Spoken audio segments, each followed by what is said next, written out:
Good morning, students. In the last class, we were discussing about network software and the criteria in designing a network software.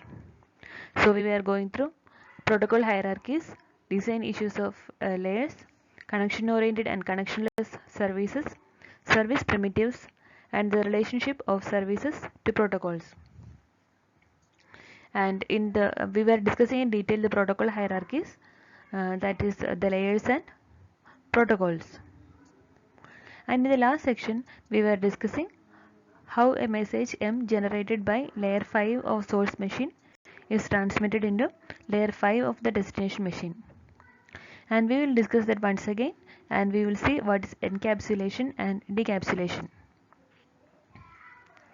You can see that from the figure, a message M generated by layer 5 is given to layer 4 for transmission, and the layer 4 adds a header H4 to the message M, and the entire unit is passed to layer 3, and layer 3 splits the message into M1 and M2 because of size constraint, and the layer 3 adds its own header to it, and the units are passed to layer 2, and the layer 2 adds header H2, and it is passed to layer 1 for physical transmission, and this unit is received at the destination machine, and the layer 2 of the destination machine removes the header 2 added by the source machine, and the remaining unit is passed to layer 3, and the layer 3 of the destination machine removes the header H3, and the balance, the remaining unit is passed to layer 4. The layer 4 removes the header H4, and the final message M is received at layer 5. So here we can see that each layer adds its own header information to the message. This process of adding header to the data units is called encapsulation, and the process of removing headers on the destination machine is called decapsulation. In the destination side, we can see that the header H2, H3, H4 and the trailer T2 are removed by the concerned layers. So this process of removing the headers on a destination machine is called decapsulation. Now we can see the terms hierarchical communication and peer-to-peer communication. Hierarchical communication. It is a communication between the adjacent layers of a system for requesting or receiving services from the lower layer. So hierarchical communication is the communication between the adjacent layers of the same system. That is the communication between layer 5 and layer 4 of the source machine, or the layer 3 and layer 2 of the source machine, or layer 3 and layer 2 of the destination machine. Like that, if the communication is taking place between layers of the same system, then it is called hierarchical communication. And then peer-to-peer communication. It is a communication taking place between peer layers. We have already discussed what is peer entities are. The same layers on different systems are called peer entities. That is the same layer on the source machine and the destination machine. That is, it can be layer 4 of the source machine and destination machine. The layer 4 of source machine and the layer 4 of the destination machine are peer entities. The layer 3 of the source machine and the layer 3 of the destination machine are peer entities. So the communication between these peer layers are called peer-to-peer communication. Such communication is enabled by a protocol.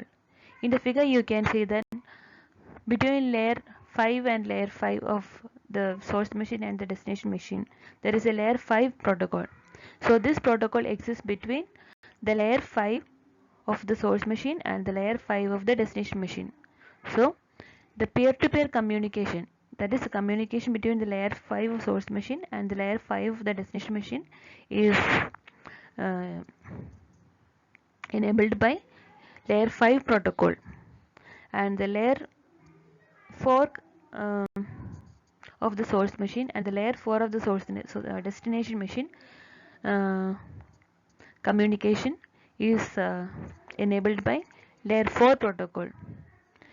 Layer 3 of source machine and layer 3 of the destination machine communication is enabled by layer 3 protocol. So the communication between the same layers on the different systems are called peer-to-peer communication, and such a communication is enabled by a protocol. That is, there is some rules for taking place this communication to take place. The data entities that are exchanged between peer entities are called protocol data units. The data that are exchanged between peer entities are called protocol data units. Interfaces and services of different layers. We know that in a protocol hierarchy, every lower layer offers certain services and operations to the layer above it, and each upper layer needs the services from the lower layer to carry out its functions. So how can an upper layer access the services provided by the lower layer? This is done through an interface. So between two adjacent layers is an interface. Between layer 1 and layer 2 there is an interface. Between layer 2 and layer 3 there is an interface. Between layer 3 and layer 4 and there is an interface. So between every adjacent layer there is an interface. And the upper layer accesses the services provided by the lower layer through this interface. So defining the interface between the layers is a major consideration in deciding the number of layers of a network. So defining an interface is a very important consideration in designing a network, because it can even decide the number of layers in a network. Interfaces minimize the amount of information that is passed between the layers. We know that while transmitting a message M, we are adding headers from each layer. We are adding these headers to deliver the message in the proper order in a very well manner into the destination machine. So if we have a very good interface between the layers, we can minimize the header information attached to this message. So we can reduce the space and we can reduce the transmission time if we have a very good interface. Also, clear-cut interfaces can make it simple to replace the implementation of one layer with a completely different implementation. We know that as the technology progresses, we might need to replace a network with we need to upgrade a network. So in such cases, we can replace one layer with a completely new implementation if we have a very well defined interface. This is because all that is required by the new implementation is to provide the exact same services offered by the previous layer to its upper layer. So if we have a very well defined interface, without altering the entire network, we can replace a single layer. The only thing we need to consider is whatever services the previous layer had been offering to its upper layer, we need to provide that services by the new layer. Whatever the services the previous layer has been offering to the upper layer, the same exact services should be provided by the replaced new layer. So if we have a very well defined interface, we can replace one layer with a different implementation in an easier manner. Services. Services are defined as a set of primitive operations that are provided by a layer with a layer above it. We already seen that services are the operations that are provided by a layer to the layer above it, and a layer entity carries out its functions using the services provided by the lower layer. The upper layer needs the services provided by the lower layer to carry out its functions. These services between the adjacent layer entities are provided through the service access point. We have seen that through the interface, the upper layer accesses the services from the lower layer, and service access points are the points on the interface through which the upper layer accesses the services. The service access point of layer n are the places where n+1 can access the services offered.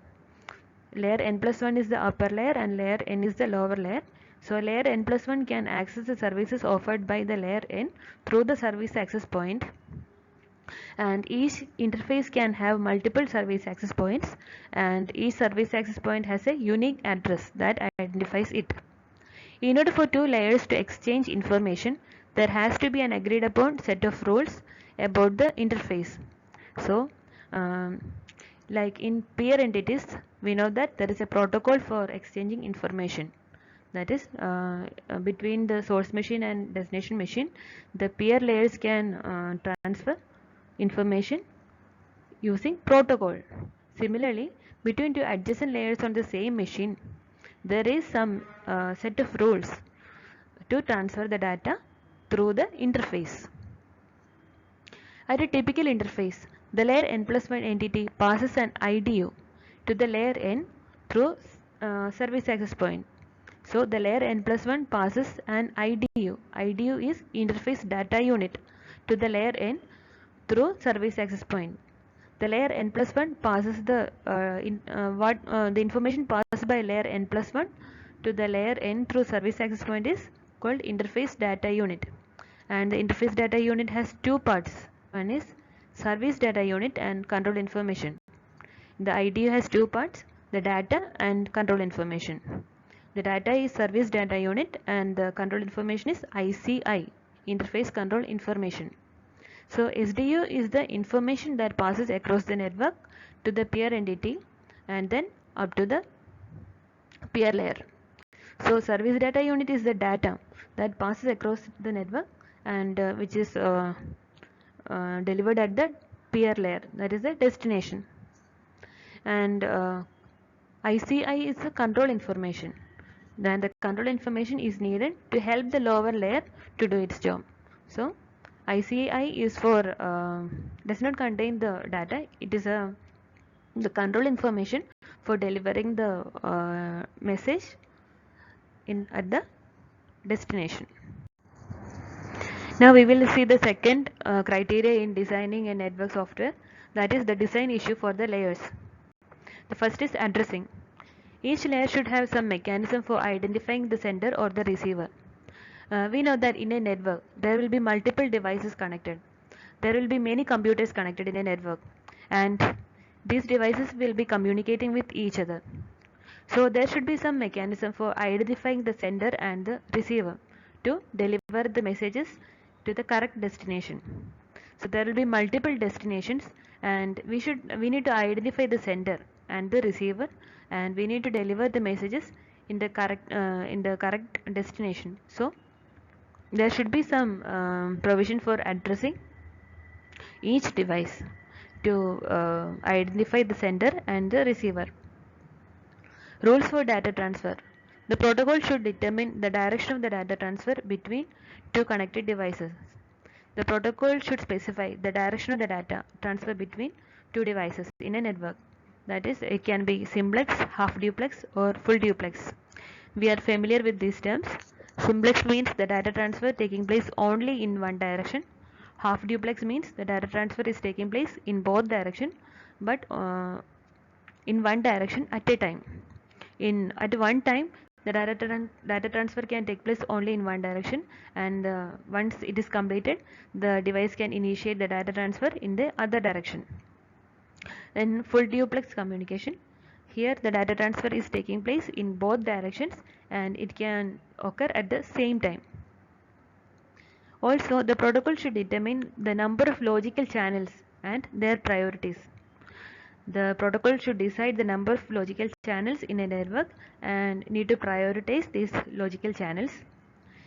Many networks provide at least two logical channels, one for normal data and other for urgent data. Now, error control. Error control is a major concern in designing a network. So, error control is an important design issue as a physical communication circuits are not perfect. We know that in a data transmission, it involves physical circuits. That is, there will be cables, there will be switching devices, there will be routers, etc. So, these physical devices can be affected by the environmental conditions also. So, we cannot completely trust on these physical communication circuits. So, we should think this in advance, and each layer should perform some error control. And this error controls involves two parts. One is error detection and then error correction. So while receiving a message, the receiver should check for errors and intimate the sender that there is some error occurred. So there should be some mechanism for this error control. Many error detection and error correction codes are known, but the sender and the receiver must agree on which one is being used. So there are many error correction codes are available, but the sender and the receiver should have an understanding on which error control mechanism is to be used. Also, the sender and the receiver should communicate on which messages are correctly received and which are not.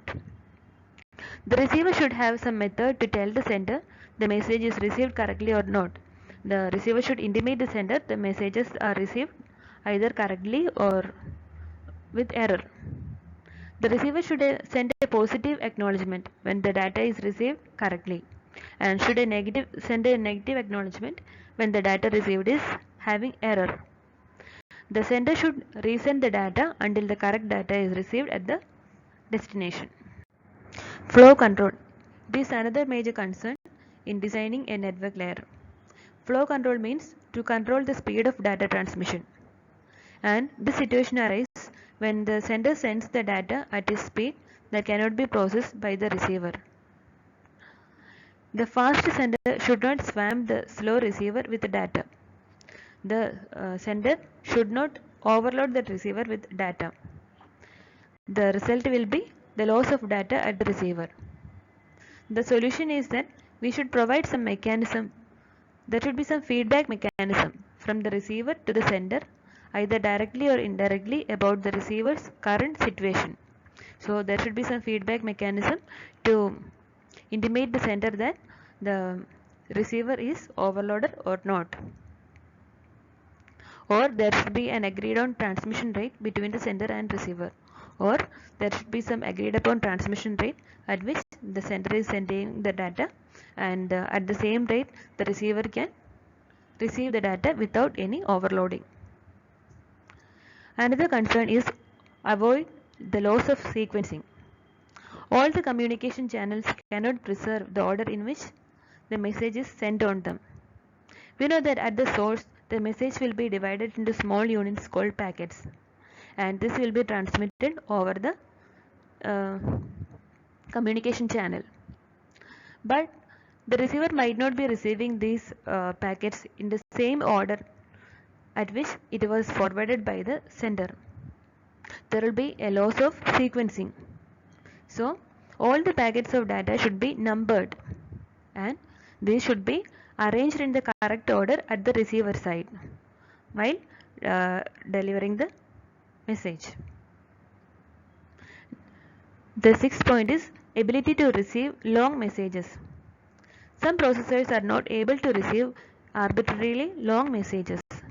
So there should be some mechanism for disassembling, transmitting and reassembling these messages. Also there will be a reverse case. If the data units transmitted is too small, then sending each one separately is not efficient. So these data units need to be combined and transmitted to the header and to the receiver if the destination is same.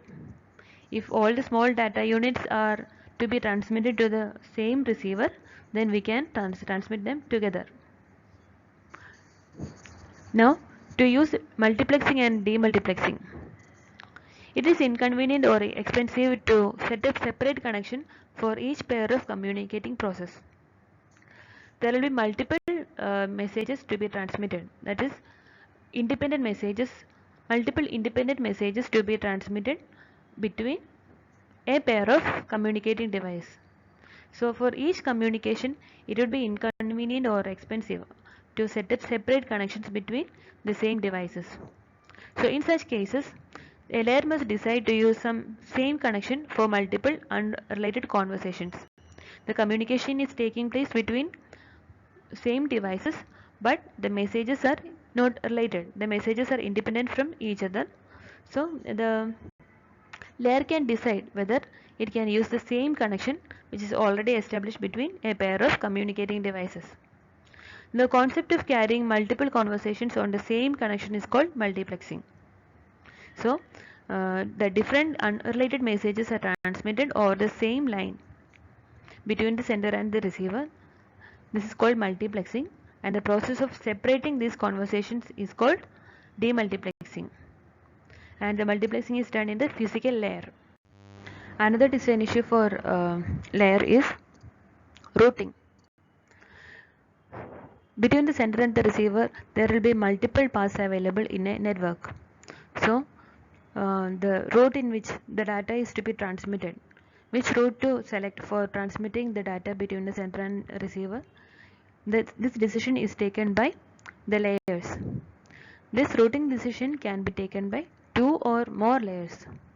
So routing deals with selecting the appropriate path from the source to the destination, and this the routing decision is made based on the current traffic load on the transmission path. We have completed the design issues for the layers. Now we will see the next point, connection oriented and connectionless services. We know that every lower layer offer services to the layer above it, and these services can be of two types, that is connection oriented and connectionless services. In connection oriented services, there is a connection established between the sender and the receiver prior to data transfer. Before transferring the data, a connection is established between the sender and receiver in a network. So it has 3 steps in a connection. In connection oriented services, involves 3 steps, that is connection establishment, then data transfer, and then connection termination. So first, a connection is established between the sender and the receiver, then the data is transmitted along this path, and then the connection is, after data transfer, the connection is terminated. A real life example for connection oriented service is telephone system. We know that while we use telephone, we dial the number, talk, and then we hang up. So when we dial the number, a connection is established between the speaker and the receiver. Then we will make the conversation, means we will transfer the data, and then we will terminate the connection. That is, when we hang up the phone, we are terminating the connection. So we can a connection oriented service also follows the same aspect, that is, we are initially establishing the connection, then we will transfer the data, and we will terminate the connection. Or else we can see the connection in a connection oriented service as a tube connected between the sender and the receiver. The sender pushes the data or the bits at one end, and the receiver takes them out at the other end. The advantage is that the order of the data received at the receiver is same as that of which it is transmitted. Now we will see connectionless service. Connectionless service is modeled as a postal system. In a connectionless service, no prior negotiation between sender and receiver is taking place. So in a connectionless service, no initial connection establishment is taking place between the sender and the receiver. So each message carries a full destination address. At the source, we are dividing the message into individual packets, and and each packet carries the full destination address, and it is transmitted over the network. And these packets are received at the receiver, but it will not be in the correct order at which it is transmitted at the sender, because each packet will be following different routes. Some will be taking shortest route, some will be taking some routes will be loaded. So the order at which the receiver is receiving the message will not be in order. So when two messages are to be sent to the same destination, the first one sent will be the first to arrive. However, it is possible that the first one sent can be delayed, so that the second one arrives first. So in connectionless service, there is no guarantee in the order at which the data is received at the receiver. Here the order of the data transfer is not preserved. The connection oriented and connectionless services are classified based on the quality of service. The quality of service is specified in terms of reliability. A reliable service will never lose data. A reliable service is implemented by having the receiver acknowledge the receipt of each message so that the sender is sure that it is arrived. So in a reliable service, we need to make sure that no data is lost. This is done by getting acknowledgement from the receiver. When the receiver sends the acknowledgement to the sender, then the sender confirms that there is no loss of data in the communication. The acknowledgement process introduces overhead delays. The acknowledgement can cause, this process of acknowledgement can cause overhead and delays. So it is used only in the cases when it is necessary, because it is adding cost and delay to the network. We need to use this acknowledgement facility only when it is necessary. Reliable services are sometimes desirable but sometimes not necessary. It is used only in the cases when reliable services are necessary. Based on the reliability, the connection-oriented and connectionless services are classified as reliable message stream, reliable byte stream, unreliable connection. So in connection-oriented services, there are both reliable and unreliable services. The reliable services are reliable message stream and reliable byte stream, and the unreliable service is unreliable connection.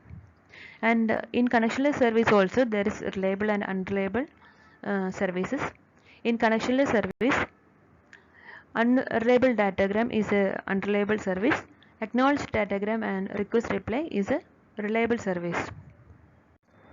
Reliable connection oriented services are classified as message sequence and byte stream. In a reliable message sequence, the message boundaries are preserved. That is, we can identify the beginning and end of each message received at the receiver in a reliable message sequence. For example, when two 1024 byte messages are sent, they arrive as two distinct 1024 byte messages and not as a combined 2048 byte message. So we can separately see the two messages in a reliable message sequence. The messages will not get combined in a reliable message sequence. But in a reliable byte stream, the message is received as a stream of bytes, not with boundaries. So here the message is received as a stream of bytes and without boundaries. So we cannot identify the beginning or the end of each message in a reliable byte stream. It is received as a single message with a combined file size. So we are unable to find out the beginning or the end of each message. Here, when a 2048 byte message receives at the receiver, there is no way to tell if they are sent as a one single 2048 byte message or two separate 1024 byte message or 2048 1 byte messages. So we cannot separately say this message is a combined message or it is a single message. Here we cannot identify the beginning or the end of each message in a reliable byte stream. Here the message is received as a stream of bytes. Now we will see unreliable connection oriented services. In some applications, the transit delays due to acknowledgement are unacceptable. In some cases, it cannot accept the delay or the time delay occurring in communication. There is no any noise or any error in the message will not create much problem. The issue is whether any delay is occurring in the message. In such case, we can use unreliable connection oriented services. A loss of data is not an issue in this case. Here the main concern is time delay. For example, digitized voice traffic, that is a digital voice communication. Here it is preferable for telephone users to hear a bit of noise on the line from time to time than to experience a delay waiting for the acknowledgement. In a telephone communication, it is any noise in the communication is not a problem. The problem occurs when a delay is occurring in between the communication. So in such cases, when delay is the major concern and data loss is not an issue, In such cases, we can use unreliable connection-oriented services. Now, the connectionless services are classified as unreliable datagram service, acknowledged datagram service, request reply service. Unreliable datagram is a connectionless service. An example is electronic junk mail. Electronic junk mail, we know that people send junk mails for the purpose of advertisement or for promotions. In such cases, we do not require 100% delivery. We do not require reliable delivery in the case of junk mails. All that is needed is to send a single message that has high probability of arrival. The junk mails do not contain any important information, so it's only for advertisement purpose. So they need only a probability of arrival at the receiver. 100% delivery is not essential in junk mails. In such cases, we use unreliable datagram. Acknowledged datagram service it's a reliable connectionless service. It is a reliable connectionless service, so there is no data loss in this service, and it is also connectionless. In such case, for sending some important short messages, it is convenient not to establish a connection. Here we need to send some important messages, but they are very short messages. So in such cases, it is we do not need to go for establishing a connection. We can use a connectionless service in such case, but in this case, a prior connection is not established, but a reliability is essential. Here, a connection is not established, so it is not a connection oriented service. It is a connectionless service, but we need reliability. That is, we cannot agree with data loss. We need a reliable service. Example is sending a registered letter and requesting a return receipt. A real life example is sending a registered letter and requesting a return receipt.